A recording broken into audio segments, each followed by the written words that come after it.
Rolster, they're going to be moving to the red side to open up this game. Went for that team fight wombo that worked till it didn't when it came to the late game. We thought the outscale had started. If you paused the game for me at 35 minutes at who wins, I would have been 90-10 to KT, given the comp and the scenario they were in, and the fact that KT had two of the opponent's inhibitors down and no Nexus turrets, and yet Kingzone fight back. See how Kingzone approaches game number 2, because they'll want to recreate what was a very good first 10 to 15 minutes when it came to early game, the 5,000 gold lead they were able to generate. Well, Cassiopeia going to be banned away here. Deft currently 7-0 in the last week in solo queue on that champion. She is busted, definitely the most broken champion so far, so she's going to be banned on the red side. The Victor to be going away as well, and another champion that Deft has been playing a lot of. Kingzone going to be taking that one off the Rift. The Aatrox probably going to follow here on the side of KT if trends are going to be followed. I'm interested in the trend on Rakan, Atlas, because Tucson is the legendary Rakan and Snowflower is the new big name Rakan. These are two of the biggest Rakan spammers in the LCK. Was banned by KT in game number 1, first ban. Kingzone are happy to first pick it, so will KT try to get 2 power picks on the red side? Or will the Rakan fall further than we might expect? Rakan, one of those big win rate champions so far in LCK Spring 2019. Lucian going to be banned here, so respecting the ability for Kingzone to carry through bot lane. And Rakan is going to be banned away, which means the Aatrox is left available. Akali as well, still on the table. The Galio was that ban that they decided to go for. It means that Aatrox Akali are the two differences here, as the Lucian is going to go and the Victor as well, as Rascal decides that he wants the Urgot, because the Aatrox win rate is not necessarily high when he does get through. And the Urgot is the LCK Spring choice, given it now moves to, I believe, 12-2 so far in Spring. It has been the reliable side of the matchup, but like you say, the flex jungle pick in the Aatrox that can go anywhere on the top side here is something to respect. And we get the Akali probably for BDD, given recent trends. Yeah, theoretically, score could be on the Aatrox, like you say, so certainly is still a flex around this top side. We're not going to be seeing Akali in the jungle, though, so at least we know that this will be in either of the solo lanes. Kingzone, what do they decide to lock in here? I'd like to see an Ezreal for Deft, but that is one of those things that I always like to see. Lissandra was banned away in the second round last game, and oh man, Pawn's going to do it. He's going to blind pick, well, theoretically, blind pick the LeBlanc. Man, that is a confidence move. He doesn't know both solo lanes. Good chance we see Aatrox and Akali in the solo lane, but no guarantee on that one, given that the Aatrox jungle was a big thing in the Kesper Cup. But LeBlanc priority is way up ever since the last match day of last week with Lava popping off on the LeBlanc. Lee Sin picked up a Cuz. Lee Sin. Okay, cool. There's not going to be a competitive, it's not a contested pick in this series because Score moves away from that pick more often than not. Level 6 jungler for Lee Sin here. It's going to be probably a different jungle matchup. We're not expecting an Olaf versus Gragas style matchup here with one jungler feasting on the inaction in the early game of the other, and the Lissandra is taken, can match up very happily into the LeBlanc. But is this the whole top side of the map sorted out, meaning that Score will be playing that Aatrox, or is this going to be some funny business that Snowflower's got planned for us with the Lissandra support that we've heard so many whispers of in the first week of the LCK? Only time will tell as we get through this draft. And the Ezreal going to be banned away. My hopes and dreams shattered in one ban. Something I'm acutely aware of, and something that Tucson is acutely aware of, is this Lissandra support that's a phenom in solo queue but hasn't transitioned. We've seen the Ornn, but we haven't seen the Lissandra. Tucson playing a lot of it, so he will be experienced here. They're going to ban Tahm Kench anyway because of the pick power that Kingzone have already put together here. Deleting one member is pretty reliable with LeBlanc, Lee Sin, and Urgot. So hedging bets on both sides, you would imagine. Double 80 carry ban at Deft, his famous pentakill on the Sivir being noted this time. So a lot of weapons have been blunted a little bit here.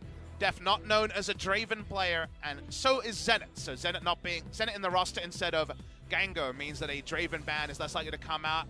We will actually see a Yasuo ban sent to KT in the chance that we see some interesting flexes happening. Yeah, theoretically the bottom lane could be where that Yasuo could go. Not sure what it's going to be paired with, as now KT have to give away a little bit more of what this composition is all about. 80 carry is something that I'm expecting, or at least something in the bottom lane. Zenit still taking some time to figure this out, only 5 seconds to go, but it will be the Kai'Sa at least considered and locked in for KT Rolster, and now Deft has so many options. The Kalista is there, a very famous pick for him. but also the Vayne that we haven't seen so much of. Gauge supports, well, some of them are up, and Alistair going to be considered as, all right, we got the Jinx going, baby. We're going old school. It's not your birthday yet, but Deft is still giving you the presents, Bubba Smithy. I tweeted out that Samsung Blue Deft picture, and suddenly we're EDG and Samsung Blue all over again. Jinx was undefeated in Korea for a long time for Deft. This is his most famous AD carry, and it's a champion that can lane happily into Kai'Sa. Point I was trying to get to, Atlas, is that KT could do a couple of things. Continue the Lissandra flex, or give Zenit counterpick on AD carry. They blind pick the Kai'Sa, the champion that so many different AD carries can lane into. We don't get the Twitch this time, we get the Jinx, and that's the cost that KT incur. And we'll see whether he can navigate these teamfights as well as he did in the last game, especially the last couple that Deft was really able to move around with reckless abandon in, given the fact that he had so much protection with 6 items built up, no boots, thank you very much. You get excited, very, very hard for Aatrox to get near you, but Lissandra Akali is a pretty bold duo to lock Jinx in against. This either goes real good or real bad for the Jinx. So hard in the late game to hard carry. No Tom Kench. Not going to be any tankiness behind that Jinx, but isn't it exciting to finally see the 29 return of Jinx from Deft? Yep, it's real exciting. Does mean that he will have a huge target on his back, and Pawn might be able to navigate this game a little bit easier than he otherwise would be able to. We saw Lava have such a beautiful performance on the LeBlanc.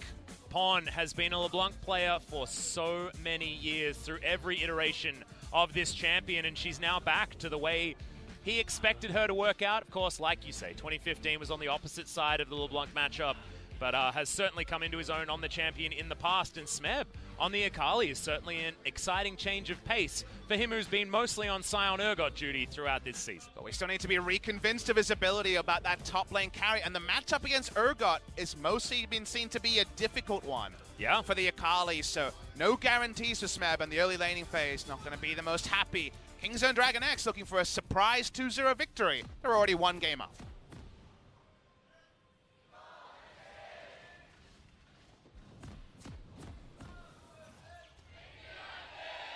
KT fans in full voice, trying to give them the ability to come back in this series. It will need to be a reverse sweep, theoretically, which is something we talk about more in best of 5s, but does theoretically work here in a best of 3, especially when momentum is so important. If you're already 0-2 down, pulling your mental back up out of that is so difficult to do.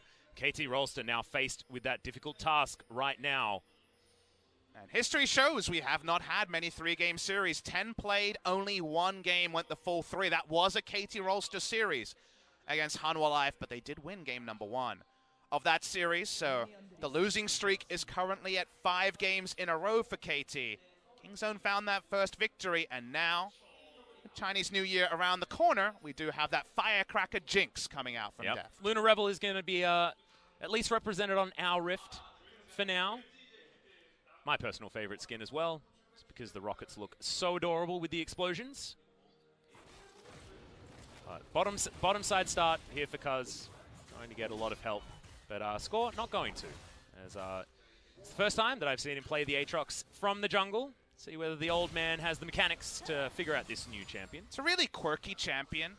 Aatrox in lane obviously does his Riven thing, but in the jungle, having to kite the camps to get most damage means clear speeds can actually change quite a lot depending on how familiar you are with the positioning of the Q sweet spots. So we'll see if that actually has any big impact on the game.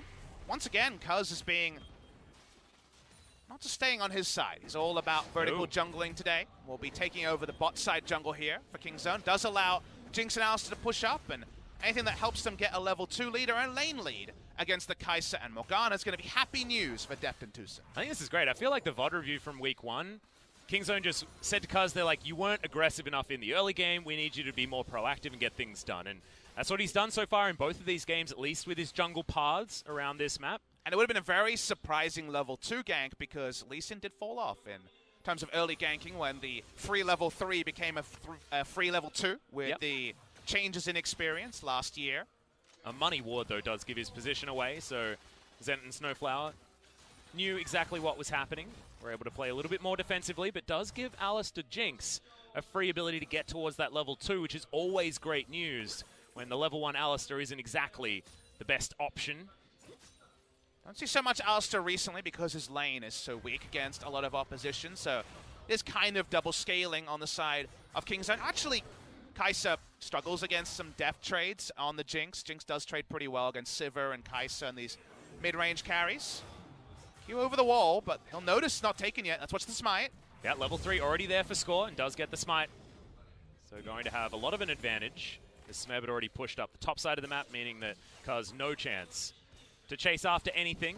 Jinx got that small buff on patch 9.1 when your zap scales with attack speed.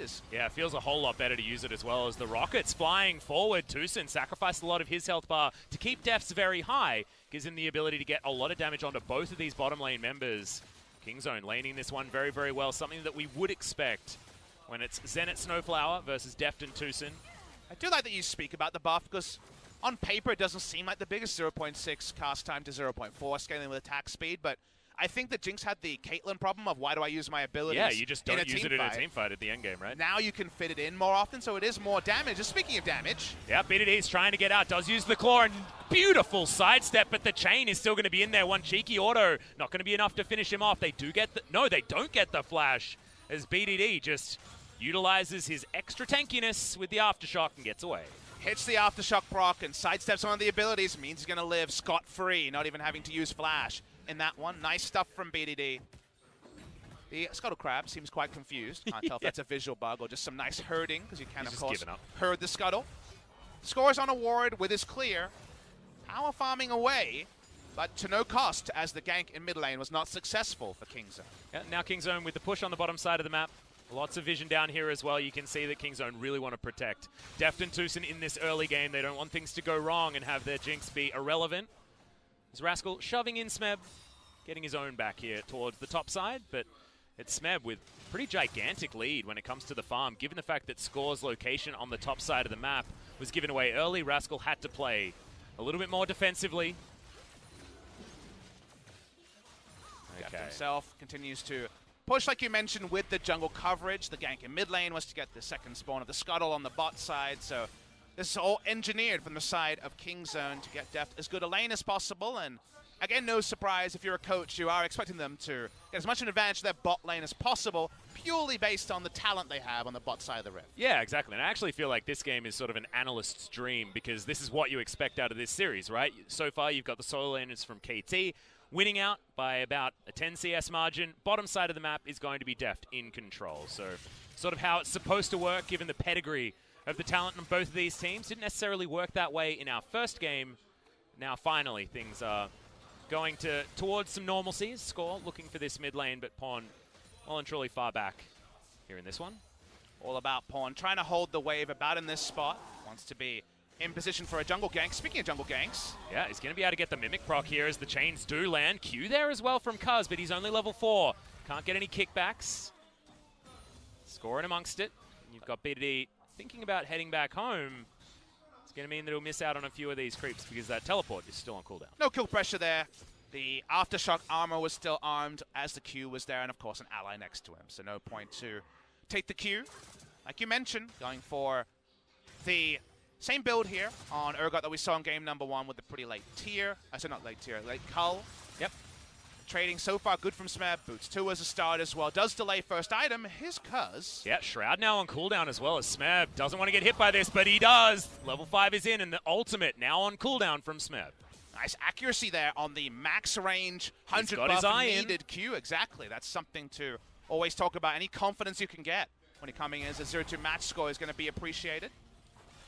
Well, Binding, I think, landed onto Tucson there, but not wanting to go for anything more, and the Supercharger is going to get Zenit out of the way of anything that could be a problem. Feels like they bring in Zenit if they want to have the hyper carry. I feel like, you know, he's played the Sivir, he's played the Kai'Sa now, and it's been more like Lucian. It's the flavor of the Draven coming in for Gango, and I do like having two different players with different play styles for different drafts that you want to be building up here if you've got a plan moving in before anything's even been picked yet. And I think the champion pools actually don't overlap as much as 280 carries usually means.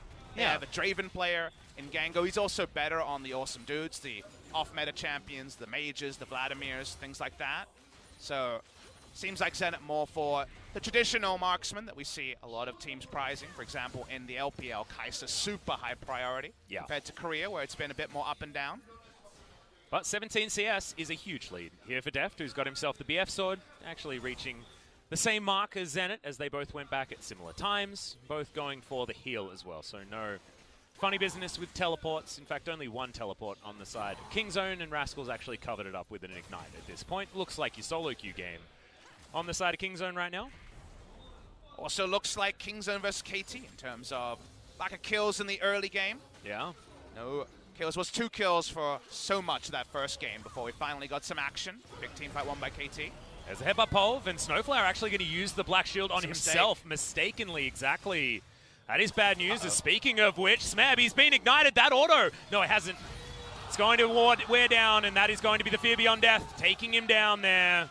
Matchup Orbs at level 6, and Smeb too far up the lane, and his ult, look at it, seconds away. Not quite from having enough dashes bot side. Yep, ultimate going to come in here from Snowflower, as Cuz is going to be here in just the right time. There it is. The ultimate comes in from Zenit, but it's not enough. Tucson held on to his pulverizer. Now Zenit under the turret against 3 score. Does have the world ender. Nice flash over the headbutt as Deft should go down.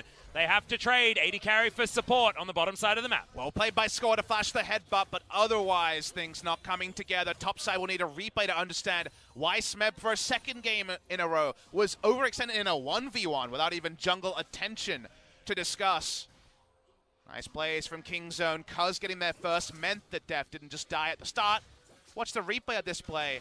The Smeb's full health takes a bit of Q poke. Let's watch how this develops.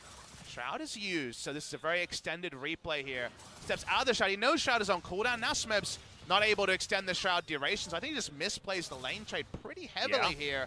It required a snipe, but this time Rascal doesn't miss his target. Yep, nails it, and didn't have the flash available on the side of Smeb, so it was all too easy just to line that one up and take it down. Very happy coaching staff on the side of Kingzone. And you know Acorn's excited about a top lane outplay. As some good headbutt here, but Killer Instinct is enough. But Cuz turns up, better position, good kick. That is going to be the first kill to start this fight. But thankfully Score comes in and grabs that kill on Deft. Yeah, well played. Flash over the headbutt, and then just chilling smite. Goodbye, Deft. That goes down here, but overall it's 2-for-1 kill trade, and that kill trade goes to the team that won game number 1 in Kingzone DragonX. Yep, turret plating also in favor of Kingzone here. Not sure how many on the bottom side have gone down. It's just one. That means 320 global gold to go over to Kingzone. And Pawn underneath this turret grabs himself a plating of his own. Now that the Rift Herald's been taken, means that Kingzone having a lead very akin to what they had in game number 1. Saw a lot of Lissandra against LeBlanc at Worlds, you'll remember. Yeah. It's a matchup where the kill pressure is low. Well, Pawn, he's going to go in a little bit overly aggressively, but instantly cleanses the Frozen Tomb. Means that it will be a trade. Not of summoner spells, but at least of buttons that they have available to them, and Pawn not going to go down. Turret plate still up as Rocket. Yeah, Rocket not going to be enough to take down BDD, but stops his back. Still good, and shows that Deft has his iron. And this is all in service of pressure, Atlas. Rift Herald is going to come through and will get a charge here on this mid lane turret. That's a visual bug. Shelly is a little bit further away from that, and they do pick up so much of this. Only one of those charges left remaining, and Smeb does turn up to fight against Rascal. We all know how that goes, and we'll have to back away. A chunk out on the enemy mid laner always means more than first appears. That's why they got the safe charge there and can use it very early just for purely gold. Smeb's Shroud is down again, remember? Yep, he is able to run around in it, but Rascal doesn't actually get to utilize that shield very, very well, but the corrosive charge is in there. Can he find an ultimate yet again? The Disdain, not enough to get him away, but that is going to be another ultimate used defensively from Smeb. I think Rascal's just playing this lane better than Smeb is in the Akali vs. Urgot matchup mid lane. Yeah, Score in trouble, going to get kicked back as Pawn trying to find the follow-up damage. World Ender is still available, and Score holds onto it for the moment. Snowflower getting his roam on as he heads up towards the mid lane, but the disengage is all too easy for these very slippery champions playing in the 2v2 in the Lee Sin and the LeBlanc. 2-level lead, soon to be a second turret plate. Look at the turret plate different. 1 in the top side, 3 in the mid lane, 2 in the bot lane. That is already 6 turret plates that have been picked up to 0 from the side of KT. That's a lot of the early gold lead. And a 35 CS lead for Deft as well, so it's absolutely ridiculous. The advantage that he got just from, like you say, getting that chunk out, getting that rocket into the mid lane as well to delay the back, actually gave him about 20 CS in advantage because Zenit had to move towards that mid lane to try and defend, and now Deft is just being an absolute jerk to this guy underneath his turret. Do understand why they're giving more and more time to Kingen, because his solo rank performance, top 5 for the majority the last couple of weeks. The problem you're seeing here is, yes, bot side of the map for Kingzone is winning pretty hard, again expected based on the nameplates, but we're not seeing the corresponding leads on the top side here. BDD's doing fine in a salvaging matchup as bot lane. Yep, ultimate comes in from Snowflower, but you can see Deft just trying to get the autos through. It's not going to be enough, however, as Tucson throws down the ultimate, and he's trying to do what he can to get the hell out of dodge. The minion's going to be enough to deter KT for going for the double, and Score has turned up to try and stop him from at least hanging around in this lane, but that's just straight up a mistake from Deft, an overly aggressive play. And Xena played super well, popped the damage, no real rocket damage coming through because of the timing on the Killer Instinct. He gets to push out the lane as well. KT needed that with all 3 lanes losing in the early game outside of the CS lead for Smeb. Yeah, I think he actually wanted to jump over the rocket, but it was good enough to just have that shield available to him. Score dashing umbrally over this wall. No one taking a dragon just yet this game, as things are very even when it comes to the kills, and we're going to have a look at how that happened. Yeah, I want to watch for the rocket interaction here. Let's watch it right at the end. So Deft too far up, but yeah, just able to basically immune the damage by coming in at the end there. Yep. Just good understanding of the scenario, even though we see very little Jinx at the highest level. Jinx goes down. Again, CS lead still there. 27-28, building CS lead in the bot lane. But if Akali and Lissandra delete Jinx at the start of fights, and there's not much peel for Kingzone to stop that. Also, peeling a Akali is a bit of a meme. Yeah, good luck. See how those things go, because Smeb's team fighting needs to be levels above the laning we're seeing on this Akali. Yeah, the thing that I want to see is Pawn and Rascal really make up for the fact that Deft is going to have a target on his back. So the only way that Kingzone is going to comfortably win a fight like this is if Deft is getting the focus, trying to run the hell away, while Kingzone get free damage with their other carries elsewhere, because Deft is just going to have to be his elusive self on a lot of his champion picks and needs to play a little bit better than getting randomly bound in lane. You really want your team to get a pick, shoot out the rocket. Doesn't even matter if it gets the kill. You want the movement speed to try to play through these fights and get reset after reset. On the get excited, if you enter the fight 50-50 against the enemy, that's, I agree, where things become very tricky to play. But previous game was pretty tricky to play, Atlas, and Deft showed us he did. That he's still able to channel his hyper carry self. So many games I remember at 2014 Worlds where he had insane DPMs. Yeah, in trouble here as the Deceive comes through. Frozen Tomb cleansed once again as Cuz just trying to help him out. Holds on to the kick for the moment. No flash needed. On the side of Pawn, he'll go back to base. Luden's Echo completed. We'll see what he grabs afterwards. Is now Zenit fighting against this bottom lane once again. Doesn't find the Void Seeker. And the binding goes wide there as well, so that means that a moot point on the bottom side as far as that exchange. No longer is there a map control advantage bot side that was generated by Cuz in the early game, and suddenly, late Black Shield onto Zenit, and he feels pretty damn strong to walk up and take aggressive trades, potential all-in trades against the Jinx. Cuz top side, shadowing here. And it's turret dive time. Exactly. They want to try and find Smeb, who gets corrosively charged, gets kicked back there as well, and that's why Lee Sin is so good against the Akali, old or new.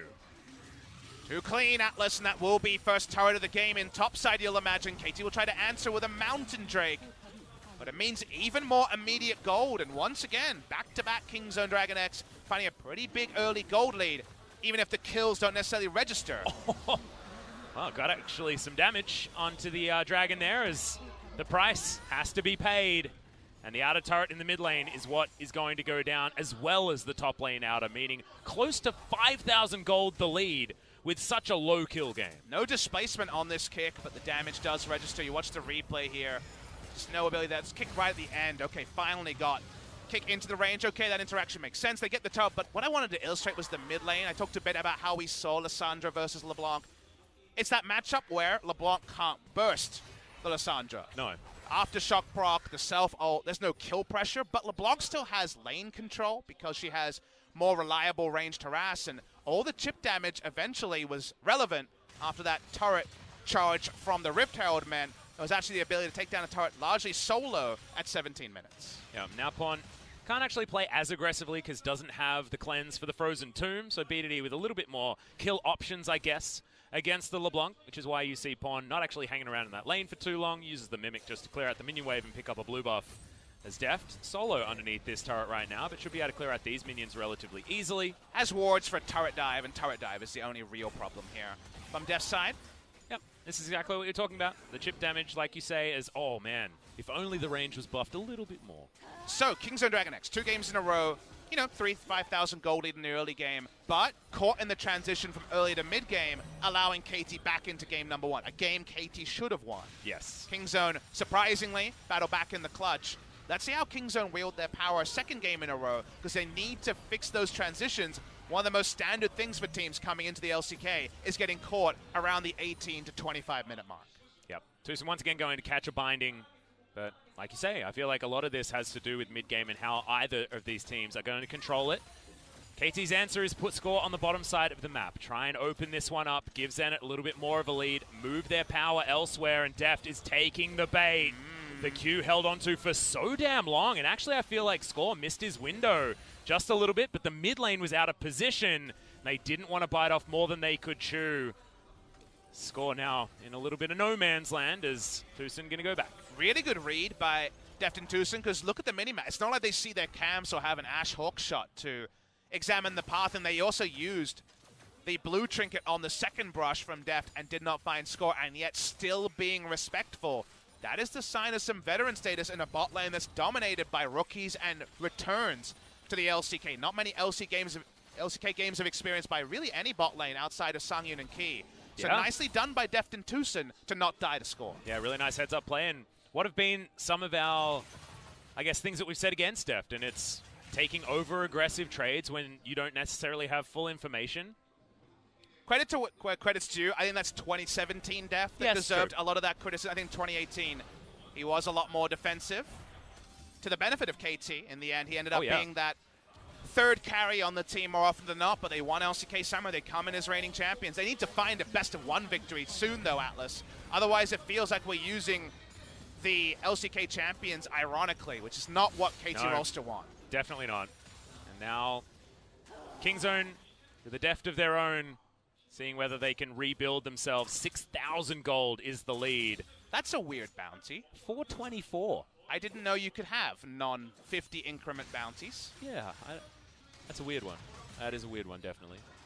We'll confer with the referees about why the heck that is an extra 4 gold.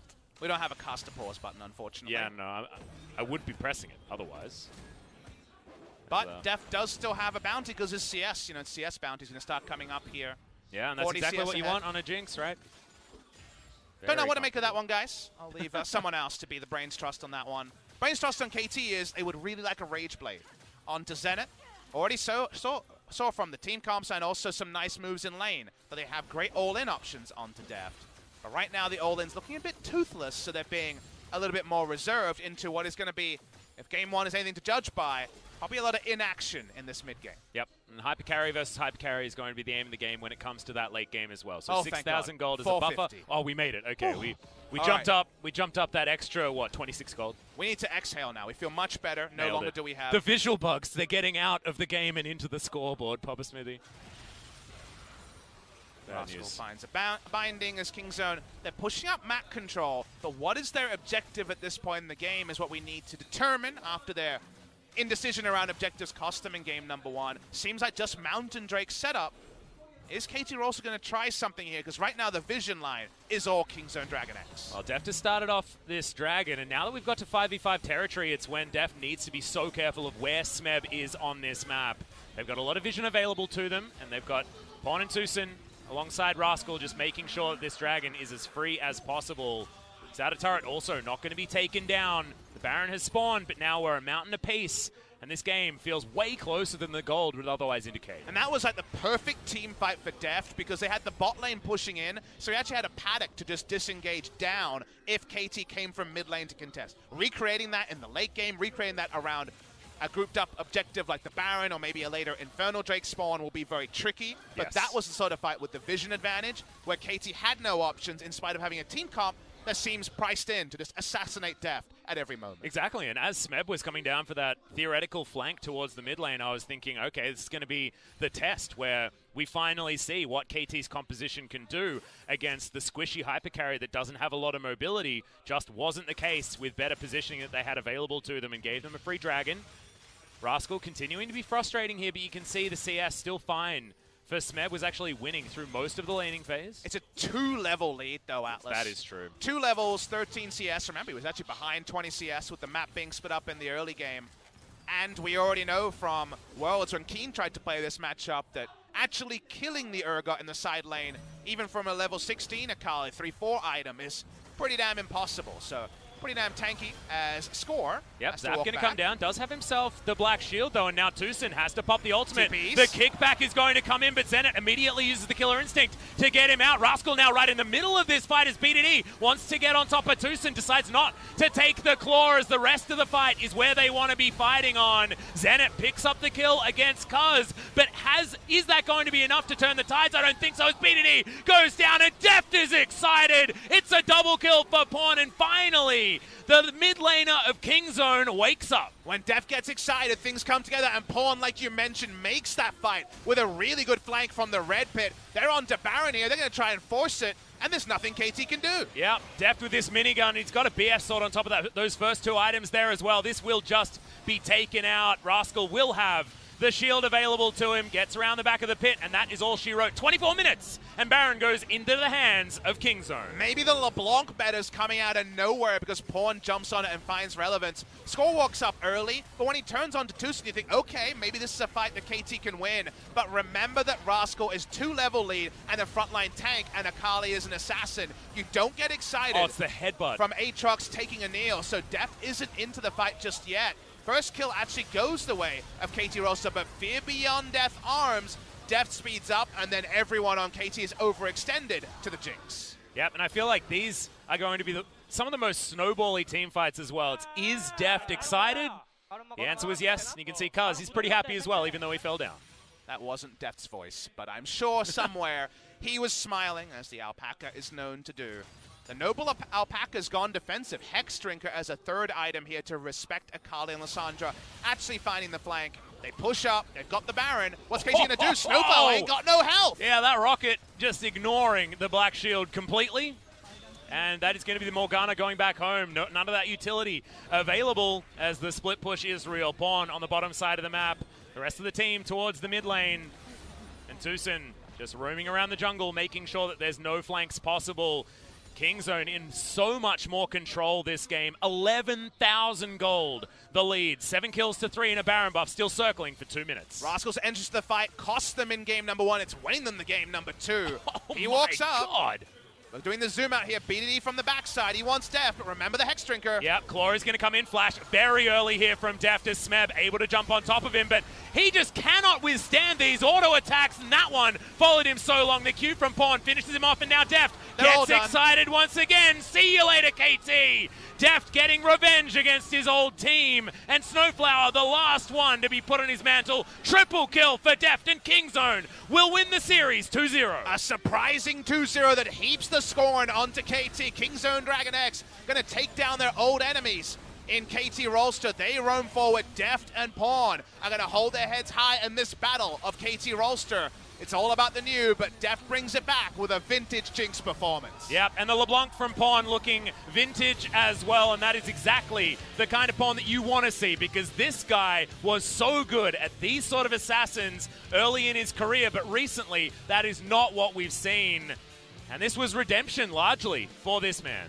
Redemption for Deft and Pawn, but once again with Smeb, laning phase 2 levels down on the Urgot. The final team fight, if we get a replay, he dashes in to try to piggyback off BDD's flank engage. His Shroud's in the wrong spot. He just dies to 3 crits because he can't actually remove himself from just